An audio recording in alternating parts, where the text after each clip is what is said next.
So ideally, you'd want to use einkorn when you're making bread.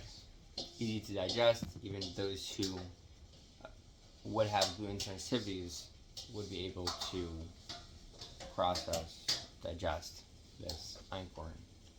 Now you can make lots of things out of it, but traditionally the way people made bread was sprouted. They sprouted all their grains and they fermented, which is slow food. People used to have slow food, and that was very healthy. These days people are very into fast food. And fast food by nature is less healthy for you, even if you took away all the chemicals. Food should be slow food. It's generally how it works when it comes to grains, nuts, and seeds. And so the way it started out was originally my family, but years ago, we found out that white flour is problematic.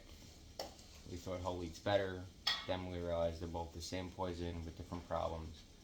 One has a higher glycemic index than the other, one has more glyphosate than the other, one has a bit more fiber, but the big picture doesn't really matter. There's like a lot going on. Then we realized, okay, how about whole grain?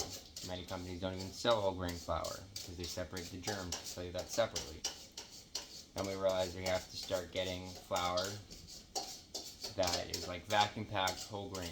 Then we realized we should actually just grind it ourselves. So we got a stone grinder.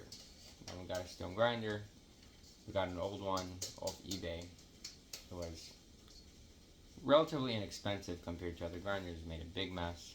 It was a big machine. We used that and we ground our einkorn berries, our wheat berries, before we learned about einkorn. We ground regular organic wheat berries, then we found out about einkorn. We had einkorn wheat berries, and it was a great bread. My family had that for many years.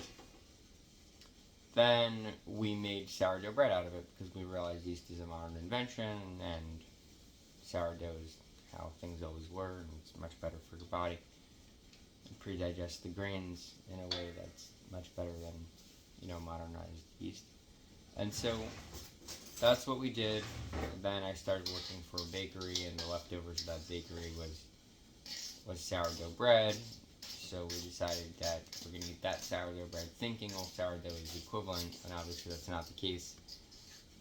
Real sourdough is a real fermentation, and the ingredients you start with make a big difference for your finished product of sourdough. So obviously when you're making it at home with fresh ingredients that are high quality, it's very different from the store's hidden ingredients in their sourdough.